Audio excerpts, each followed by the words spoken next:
Hello बच्चों, let's read this question. The question says that protons and neutrons are collectively known as nucleon. अब बच्चों ये statement true है कि false है, हमको ये बताना है।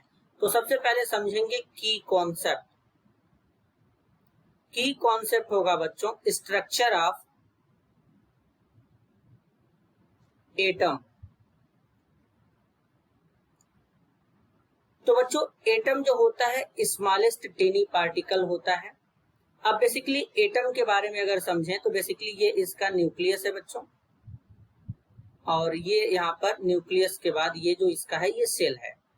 अब इनमें अगर ठीक से देखें तो ये जो एटम का न्यूक्लियस होता है बच्चों, यहाँ पर जो एटम का न्यूक्लियस होता है इस तरीके से अगर देखें तो इसमें कौन प्रेजेंट होता है, तो प्रोटॉन और न्यूट्रॉन प्रेजेंट होते हैं।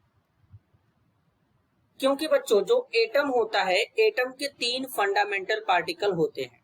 एक होता है प्रोटॉन, दूसरा होता है इलेक्ट्रॉन, तीसरा होता है न्यूट्रॉन। जिनमें से बच्चों प्रोटॉन जो होता है इसके ऊपर जो चार्ज होता है वो होता है पॉजिटिव चार्ज। कौन सा चार्ज होता है बच्चों? पॉजिटिव चार्ज होता है। इलेक्ट्रॉन के ऊपर जो चार्ज होता है बच्चों वो नेगेटिव चार्ज होता है। और न्यूट्रॉन जो होता है बच्चों ये न्यूट्रल होता है। क्या होता है?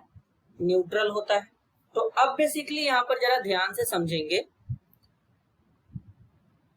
एटम के सेंटर में प्रोटॉन और न्यूट्रॉन पाए जाते हैं, इसे न्यूक्लियस कहते हैं। क्या कहते हैं? न्यूक्लियस कहते हैं बच्चों। अब ये जो आउटर पार्ट है जिसको सर्कुलर पाथ बोल रहे हैं, इसमें इलेक्ट्रॉन इस तरीके से रिवॉल्व करते हैं, तो इसे क्या बोलते हैं? शेल, या इसी को ऑर्बिट कहते हैं बच्चों। लेकिन जो प्रोटॉन और न्यूट्रॉन का सम होता है बच्चों उसे कहते हैं न्यूक्लियॉन। तो न्यूक्लियॉन क्या होता है?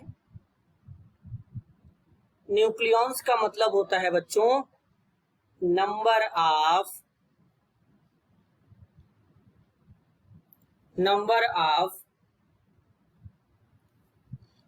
Proton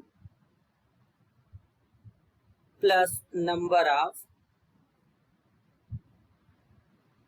neutron. तो जो प्रोटॉन और न्यूट्रॉन का जो बच्चों सम होता है उसे क्या कहते हैं? न्यूक्लियॉन कहते हैं। प्रोटॉन और न्यूट्रॉन का जो सम होता है उसे न्यूक्लियॉन कहते हैं। तो basically proton and neutron are collectively known as nucleon.